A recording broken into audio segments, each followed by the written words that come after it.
Hello दोस्तों, exact mister में आप सभी का स्वागत करते हुए मैं हूं अशोक कुमार राज। और मेरे तहे दिल से आप सभी को नमस्कार, आदाब, सत श्री अकाल, राम राम। तो दोस्तों, आज का ये जो वीडियो है, ये वीडियो इतनी बेहतरीन है कि इसमें बहुत खूबसूरत बाबा साईंनाथ की लीलाएं आप लोगों को सुनाई देगी और बाकी आप लोग बहुत खुश हो जाएंगे। लेकिन सबसे पहले मैं आप लोगों से ये कह दूं कि आशा करता हूं कि आप सभी कुशल मंगल हैं और काफी दिनों के बाद मैं आप लोगों के सामने फिर से हाजिर हूं, बिकॉज मेरा एक नया गाना, यानी एक बहुत ही खूबसूरत रोमांटिक गाने का काम चालू है। अभी तो उसका फ्रेमिंग कंप्लीट हुआ और इसके बाद उसका म्यूजिक वगैरह सब कुछ बन के जब तैयार हो जाएगा, उसके बाद फिर डबिंग, एंड डबिंग के बाद फिर उसका शूट करना है। और कोई एक, अभी मैं आप लोगों से डिटेल्स में नहीं कहूंगा, एक लड़की है जो मेरे साथ में उस गाने में को मॉडल के तौर पे काम भी करेगी। तो उसके बारे में आप लोगों से बाद में फिर से चर्चा करूंगा।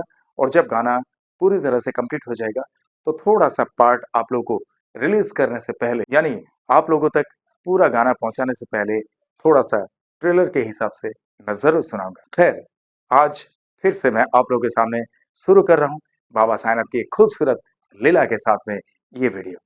और मैं आशा करता हूं कि आप लोगों को बहुत अच्छा लगेगा, because this is totally different than all videos in my channel exact mystery. आज का ये जो वीडियो है, इसमें बाबा साईंनाथ की लीलाओं के बारे में जिन्होंने मुझे एक्सप्लेनेशन दिया है, वो है राजस्थान के बाड़मेर से। लेकिन कुछ कारणवश उन्होंने ये कहा कि किसी तरह का कोई फोटो मैं शेयर नहीं करना चाहूंगा। तो मैंने कहा ठीक है। उनसे जब मैंने पूरी तरह से ये घटना सुना, तब मुझे ये पता चला कि नहीं, किसी किसी इंसान को वाकई अपना एक सेल्फ रेस्पेक्ट के लिए सोचना जरूरी होता है। कभी कभी उन्हें ऐसा लगता है कि मैं अपने शक्ल को लोगों के सामने कैसे लाऊं। नहीं, मैं लाना नहीं चाहता हूं और लोगों को बस मेरे साथ घटित लीलाओं को पता चल जाए, सारे साईं परिवार के लोगों को, लेकिन मेरे शक्ल से नहीं। एनीवे, कोई बात नहीं, मैंने अप्रिशिएट किया। और अप्रिशिएट इसीलिए किया कि यहाँ पे एक पर्टिकुलर रीजन है जो आप लोग सुनेंगे तो आप लोगों को पता चल जाएगा। तो अब मैं उनका नाम बता दूं। उनका नाम, सिर्फ उन्होंने इतना ही कहा कि आप अतुल करके ही बताना। उनका नाम है अतुल। और अतुल जी ये कहते, जब मैं उनसे पूछा कि आप बाबा साईंनाथ को कितने दिनों से मानते हैं, तो उन्होंने ये कहा कि मैं 2018 से बाबा को मान रहा हूँ। बाबा के बारे में जानकारी तो मुझे काफी दिनों से है, लेकिन बाबा के ऊपर मेरी कोई भक्ति करके चीज नहीं थी और ना ही बाबा के प्रति कोई मानना था। लेकिन ऐसा होता है ना कि कई सारे दोस्त लोग जब इकट्ठे बैठे रहते हैं, तो अतुल जी इसी तरह से मुझे कहा कि बाबा के प्रति उनका कैसे लगाव हुआ और बाबा की भक्ति में कैसे उनको आना हुआ। यहाँ से शुरू करते हैं कि जब उन लोग दोस्त लोग मिलके कहीं कलवाट पे बैठे रहते थे, रोड साइड में या कहीं चाय की दुकान में चाय पी रहे होते, तो कुछ होता है ना कि यंग लड़के लोग जहाँ बैठे रहते हैं, वहां से अगर कुछ कॉलेज की लड़कियां या स्कूल की लड़कियां गुजरती हुई जा रही हो, तो ये एक ट्रेडिशनल, एक नियम भी कह सकते हैं। इसको रोकथाम करना तो बड़ी मुश्किल है। हर एक लड़कों के बीच में बातें ऐसी होती है कि काश वो जो लड़की है वो जा रही है, अगर वो मेरी गर्लफ्रेंड होती तो कितना अच्छा होता। तो ऐसे ही इन लोग जब भी चार पांच दोस्त इकट्ठे बैठे होते थे और इन लोगों में बातें होती थी, तो इस तरह से इन लोगों में भी कुछ कमेंट्स हुआ करता था, लेकिन आपस में ये लोग कोई छेड़खानी नहीं करते थे, कोई टोंट नहीं करते थे। ये लोग डिसेंट है, पढ़े लिखे इंसान हैं। और अतुल जी जो है, अतुल जी पेशे से उनके पिताजी के साथ में ही एक डेयरी फार्म का देख रेख करने वाला है, यानी उन लोगों का खुद का एक छोटा सा डेयरी फार्म है, उन्होंने बताया। और उसी से उन लोगों का गुजारा भत्ता सब कुछ होता है। और कुछ आदि उन लोग की जमीन जायदाद भी है, उसमें से खेती का भी कुछ काम हो जाता है। अब क्या है कि जब इन लोग दोस्त लोग मिलकर बात करते थे, तब सारे के सारे दोस्त लोग इनको ही, अतुल जी को ही कहते थे, वो जो लड़की है खूबसूरत सी, वो अगर तेरी गर्लफ्रेंड होती तो बड़ा मजा आता। तो बोला हाँ यार, जाके बात करना। तब इन लोग के दोस्त लोग जो है, इनको बहुत टांग खींचते थे। बोला तेरा शक्ल तो आईने में देख। तू भी राजी हो गया, हम लोगों ने कहा। तो इस तरह से मस्ती करते थे। यानी अतुल जी ने कहा कि मैं बहुत खूबसूरत नहीं हूं और मेरा रंग जो है सांवला है, तो इसीलिए मेरे दोस्त लोग बड़ी खिंचाई करते थे मेरे, और उनकी खिंचाई करने की वजह से वो बहुत शर्मिंदा होते थे, और इस वजह से उनके घर वाले जो है उनके लिए रिश्ता करना शुरू किया, लेकिन कहीं पे से भी कोई लड़की सेट नहीं हो रहा था। अब इन्होंने इनके मन ही मन बात की है बाबा साईनाथ से, क्योंकि उन्होंने यूट्यूब में कई सारे वीडियोस देखे थे कि बाबा साईनाथ किस तरह से बातें सुनते हैं, और बाबा साईनाथ किस तरह से लोगों के पास आकर उन्हें हर किसी तकलीफ से वो निजात दिलाते हैं, हर किसी तकलीफ से हाथ पकड़कर उठाते हैं। तो हर बात बाबा जो सुनते हैं, इस बात पर उनको यकीन हुआ, लेकिन पूर्णतया नहीं। अब बाकी है। उन्होंने बाबा से ये कहा कि बाबा, मेरे लिए कोई लड़की सेट नहीं हो रही है, और मुझे पता है कि मेरी ना तो खूबसूरती है, ना कोई अच्छी पर्सनैलिटी है, हो सकता है इसके लिए, लेकिन बाबा, मुझे भी तो दिल करता है कि एक अच्छी खासी खूबसूरत लड़की से मेरी शादी हो। तो बाबा के ऊपर ये सौंप दिया और बाबा से कहा कि अगर मेरी अच्छी लड़की से शादी हुई तो मैं लगातार 5 साल तक आपके दर्शन में आऊंगा, और उससे पहले आपसे रूबरू होने के लिए एक बार आपके दर्शन में जरूर आऊंगा। तब ऐसा बोलने के बाद वो 2018 में बाबा साईनाथ के दर्शन में सबसे पहले अकेले ही चले गए थे, और उनके घर वाले इस बारे में कुछ जानते ही नहीं थे कि वो शिरडी जा रहे हैं बाबा साईनाथ को दर्शन करने। अगर उन्हें ये पता होता तो शायद उन लोग उन्हें रोक देते, बिकॉज उनके घर में से कोई भी बाबा साईनाथ को नहीं मानते हैं जितना अतुल जी मानते हैं। यहाँ तक कि अतुल जी उनके घर में कोई बाबा की मूर्त या तस्वीर भी नहीं रख पाए, लेकिन उनके पर्स में हमेशा के लिए एक तस्वीर बाबा की रख देते हैं, और जेब में हमेशा बाबा की भभूति वो रखते हैं, और कभी भी उन्हें कुछ तकलीफ होती है तो बाबा साईनाथ की भभूति का प्रयोग वो जरूर करते हैं।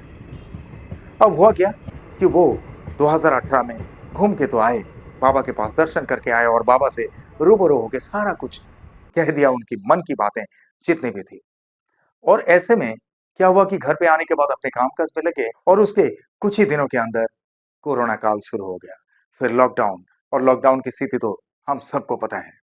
ऐसे में वो और चिंतित हो गए, लेकिन लॉकडाउन खत्म होने से पहले पहले उनके मम्मी पापा के पास एक रिश्ता अचानक से ऐसा आया कि आपके बेटे के साथ हमारी बेटी की अगर आप शादी करवाना चाहते हैं तो हमें बड़ी खुशी होगी। खैर, ये कोरोना काल चले जाए, उसके बाद हम बैठकर बात करेंगे। और हुआ भी ऐसा, मैं ब्रीफली बताता हूँ। तो वो जो लड़की है, आज उनकी अर्धांगिनी बहुत ही खूबसूरत है, और पढ़ी लिखी भी है, उनको हर काम में वो हाथ भी बढ़ाती है, और बहुत स्मार्ट भी है। जैसा मुझे अतुल जी ने कहा है, मुझे बड़ी खुशी हुई इस बात की कि बाबा किस तरह से अपने मन की बातों को स्वीकार करते हैं। अब क्या हुआ कि उन्होंने शादी तो कर ली है, और उनके घर वाले सब अपने मन से पसंद किए उस लड़की को, और उसी लड़की से अतुल जी की शादी भी करवा दी। और शादी तो हो गई। शादी के बाद 5 साल तक लगातार वो आज तक जाते रहे। अब शादी उनकी हो गई 2021 में, और 2021 में जब शादी हुई, उसके बाद अचानक से अभी 2023 में उनके पैर के नीचे एक थोड़ा फुंसी सा होता है ना, किसी किसी के पैर में जो एक गोल सा, आप लोग तस्वीर में देख सकते हैं। तो ये जो है ये बहुत दर्दनाक होता है, क्योंकि चलने में इंसान को बहुत दिक्कत होती है। उसके ऊपर जब भी प्रेशर पड़ता है तो पैर ऐसा लगता है कि लंगड़ा के चल रहे हैं। हालांकि इनके साथ भी ऐसा हुआ, और ये 6-7 महीना तक चलता भी रहा। डॉक्टर के पास गए तो डॉक्टर ने यह कहा कि ऑपरेशन करना पड़ेगा, लेकिन ऑपरेशन करने के बावजूद कोई गारंटी नहीं है कि ये सही हो सकता है या नहीं। अब इन्होंने ये कहा बाबा से कि बाबा, तुमने इतना अच्छा काम मेरी जिंदगी के लिए एक जीवन साथी तो ढूंढ कर दिए, लेकिन मेरे पैर की तकलीफ को भी तुम ही दूर करोगे। डॉक्टर ने कहा ऑपरेशन करना है, ऑपरेशन करने में मुझे कोई दिक्कत नहीं है, लेकिन ऑपरेशन करने के बावजूद इसकी कोई गारंटी डॉक्टर नहीं देना चाहते हैं। तो मुझे डर लगता है, मैं करूं तो क्या करूं, और ये करना है तो तुमको ही करना है। फिर ऐसा कहे कि बाबा की भभूति वहां पर लगाना उन्होंने शुरू कर दिया। डॉक्टर से इलाज बंद कर दिया उन्होंने। डॉक्टर से ना तो कोई और दवाइयां लिए, ना कोई इंजेक्शन लगाए, ना कुछ। अब इनके घर वाले परेशान हैं उनके पैर के बारे में, और उनकी मिसेस जो है वो भी कह रहे हैं एक बार ऑपरेशन तो करवा लो। उनके मम्मी पापा वो भी कह रहे हैं डॉक्टर ने कहा कि ऑपरेशन करवा लो, लेकिन इन्होंने जिद पकड़ लिया।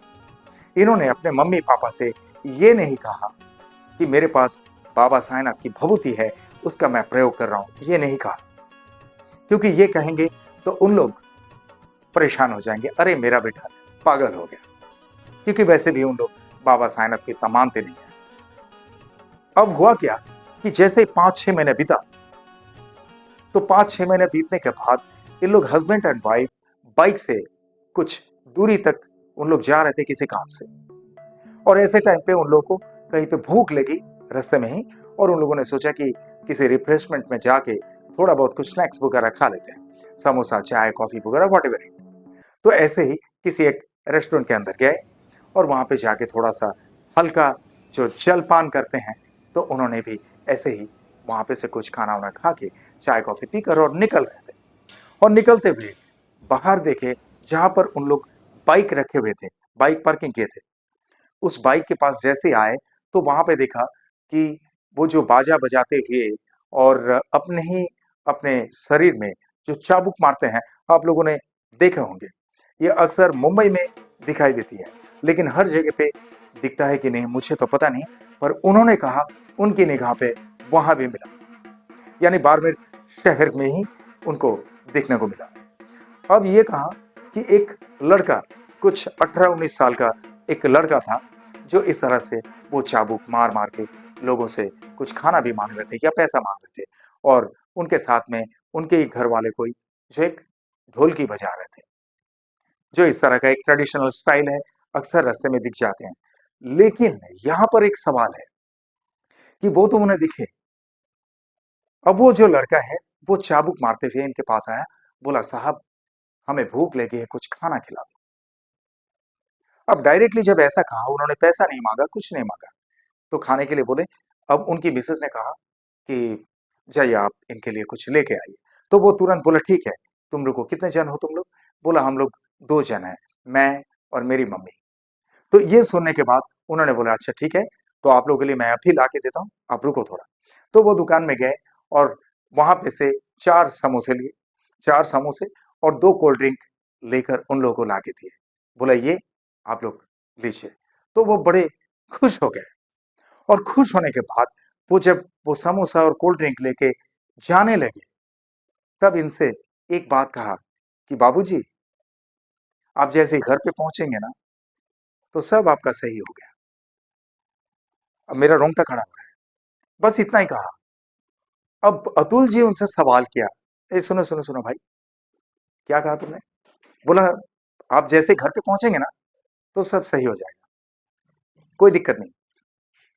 तो अतुल जी ने कहा मुझे परेशानी क्या है, मुझे ये तो समझ में नहीं है। बोला नहीं, आपको जो भी परेशानी है या नहीं है, आपको कुछ समझ में नहीं आएगा, आप घर पे जाएंगे सब सही हो जाएगा। 2-3 बार रिपीट किया यही बात। अब उनकी मिसेस जो है, उनकी मिसेस तो उनकी तरफ यानी अतुल जी की तरफ देखते रहे, बोले ये क्या, मुझे भी समझ में नहीं आया। अब इन लोग बोले यार पता नहीं यार, इन लोग इम्प्रेस करने के लिए कुछ भी कह देते हैं। जैसे किसी भिखारी को भिक्षा दो ना, तो वो बोलते हैं बेटा तुम्हारी लंबी उम्र हो, ये हो, ऐसा वैसा। तो ऐसे इनके साथ नहीं हुआ, अतुल जी के साथ में। अब वो लोग बाइक लिए, बाइक में बैठकर निकल गए। तब तक उन लोग को देखे कि एक छाए में बैठ के एक पेड़ के नीचे बैठकर उन लोग समोसा खाने लगे, दोनों माँ बेटा। और वो जो कोल्ड ड्रिंक उनके हाथ में दिए थे वो तो बाद में पी ही लिए होंगे, और उन लोग जस्ट समोसा लेकर खाने के लिए बैठे थे वहां पे, उन लोग उनके बाजू में से गुजर गए। और गुजर गए, उन लोग काम धाम वहां पे सारा कुछ निपटा लिए, और सारा कुछ निपटाने के बाद उन लोग घर पे वापिस आ गए। और घर पे जब वापिस आए, वापिस आने के बाद उन लोग मुंह हाथ धोए, फ्रेश हुए, सारा कुछ किए, उन लोग चाय कॉफी पीना, बात करना, काफी थक गए थे क्योंकि बाइक लेकर गए थे उन लोग। अचानक से ऐसा हुआ कि अतुल जी बिल्कुल सीधा चलने लगे। और इससे पहले ये बता दूं कि अतुल जी ने यह भी कहा था कि उनके पैर की वजह से इतनी तकलीफ होती थी कि वो हमेशा एक पैर को ऐसे उठा उठा कर चलते थे, यानी लंगड़ा कर चलते थे, जो बात के लिए उनके घर वाले भी परेशान थे कि तुम इलाज करवाओ, ऐसे तुम्हें शर्म नहीं आती है कि बाहर लोगों के बीच में जब चलते हो लंगड़ा लंगड़ा के, अच्छा खासा हट्टे कट्टे लड़के हो गए। तो ये बात जो है, ये बात उन्होंने जिक्र किए थे। लेकिन शाम को जब घर पे पहुंचे ना, चाय कॉफी पीने के बाद उन लोग बैठे, बात किए, टीवी वीवी देख रहे, सब कुछ कर रहे हैं, पर उनके जो हलचल में ये फर्क है, सबसे पहले उनकी मिसेस ने फॉलो किया। उनकी मिसेस ने ये कहा, अतुल ये सुनो, तुम एक बात बताओ, तुम ऐसे सीधा कैसे चल रहे हो? अतुल जी को भी ये पता नहीं है कि वो सीधा चलना शुरू कर दिए। अब हुआ ये कि अतुल जी बोले क्या बात कर रहे हो? तो फिर से बोले देखता हूं मैं। तो वो चल के जाने के लिए सोचे, तो वो देखा लंगड़ा नहीं है। वो बोले हुआ क्या है ये? तो उन्होंने पैर को उठाकर देखा, जिस पैर में उनका वो फोड़ी सी थी ना, तो वो पैर को उठा के देखे, उनके पैर के नीचे से ऐसा मानो कि जिंदगी में कोई फोड़ी फुंसी हुआ ही नहीं। बोलिए मेरे साथ, ओम साई राम। कैसे हो सकता है? This is shocking. I am shocked about my self. This is incredible thing.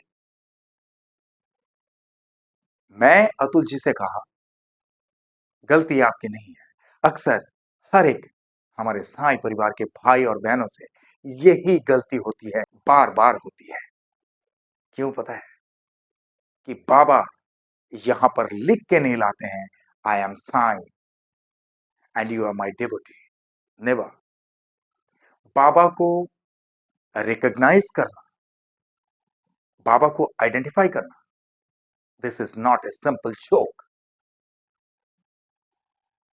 तो बात यह है कि बाबा साईनाथ किस तरह से अपने भक्तों का साथ देते हैं, अपने भक्तों की बातें सुनते हैं। That is impossible thing to understand for everyone. Am I right? ऐसा ही अतुल जी के साथ में हुआ। अतुल जी उस वक्त उनकी मिसेस का हाथ पकड़कर वो बैठ गए, और बैठ के माथा पकड़ के वो रोने लगे। मुझे भी उनकी बात सुनकर रोना आ गया। वो माथा पीट पीट कर रो रहे थे। अब उनकी मिसेस के आंखों में से झरझर आंसू निकलना शुरू हुआ। तब उनकी मम्मी आए, पापा आए। उन लोग आकर बोले क्या हुआ? क्या हुआ बेटा? तुम्हारे पैर में बहुत ज्यादा तकलीफ हो रही है? तब वो मम्मी को सीने से लपेट लिए अतुल जी, कहने लगे मम्मी, पापा, तुम लोग साईं बाबा को जानते हो? नहीं जानते हो? मानते भी नहीं ना? आज मैं कुछ नहीं कहूंगा, तुम लोग तुम्हारी बहू से पूछो कि आज का इंसिडेंट क्या हुआ। 5-6 महीने से तुम्हारा बेटा भुगत रहा है ना।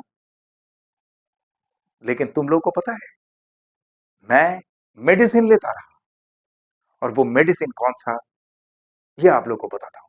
तो तुरंत वो जाकर अपने जेब में से, अपने वॉलेट में से बाबा साईनाथ की भभूति लाकर उनके मम्मी पापा को दिखाएं कि ये है वो ग्रेट मेडिसिन, जिस मेडिसिन का मैंने प्रयोग किया, और इसके प्रयोग से ही ये सारा कुछ काम हुआ। बोलिए मेरे साथ, ओम साई राम। उसके बाद ये पूरा वाकया जो है, इनके मिसेस ने उनके मम्मी पापा को सुनाया, और उनकी मम्मी पापा ये बात सुनने के बाद आज तो उन लोग भी इतने बड़े भक्त हो गए बाबा साईनाथ के कि आज वो भी मुरीद बन गए। और उन्होंने इनसे कहा कि हम लोग फुर्सत निकल के बाबा के दर्शन में चलेंगे, अगर हमसे भी कुछ भूल चूक हुई है तो हम बाबा से माफी मांग लेंगे। तो दोस्तों, यही है बाबा साईनाथ की लीला।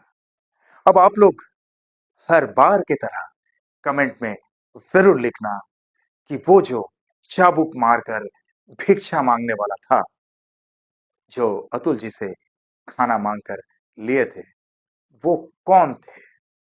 आप ही लोग बताएंगे, मैं नहीं बताऊंगा। ओके?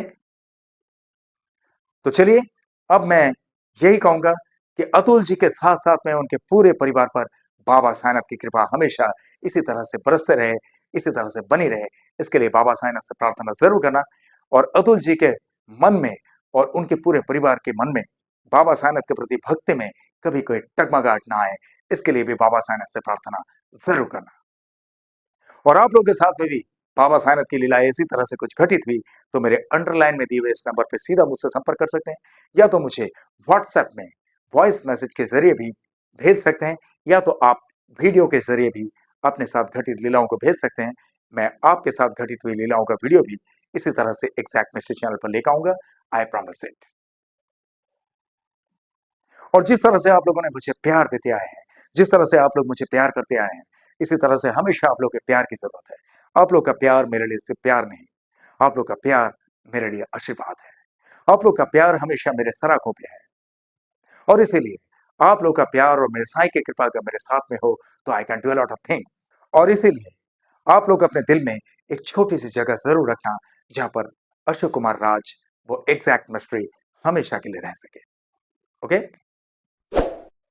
और आप लोग जो भी मेरे इस चैनल में नए हैं, आप लोग मेरे इस चैनल को लाइक करें, शेयर करें, सब्सक्राइब करें एंड बेल आइकन को जरूर दबा दें ताकि मेरे एग्जैक्ट मिस्ट्री चैनल का हर एक वीडियो का नोटिफिकेशन आप लोगों तक सबसे पहले पहुंचे। और हो सके तो थैंक्स बटन को भी जरूर दबा देना। ओके। और चलते चलते मैं इतना ही कहूंगा दोस्तों, बहुत ख्याल रखिए अपना। और जिस तरह से आप लोग बाबा साईनाथ पे भक्ति रखते हैं, इसी तरह से बाबा साईनाथ हमेशा आप सब पर अपनी कृपा दृष्टि रखे, हमेशा आप सब पर अपनी कृपा बरसाते रहें। ये मेरे तहे दिल से आप सबके लिए शुभकामनाएं। और जिस तरह से इत्मीनान से आप लोगों ने ये वीडियो देखे हैं, जिस तरह से अपना कीमती वक्त देकर ये वीडियो देखे हैं, इसके लिए आप सभी को मेरे तहे दिल से बहुत बहुत धन्यवाद के साथ ओम साई राम।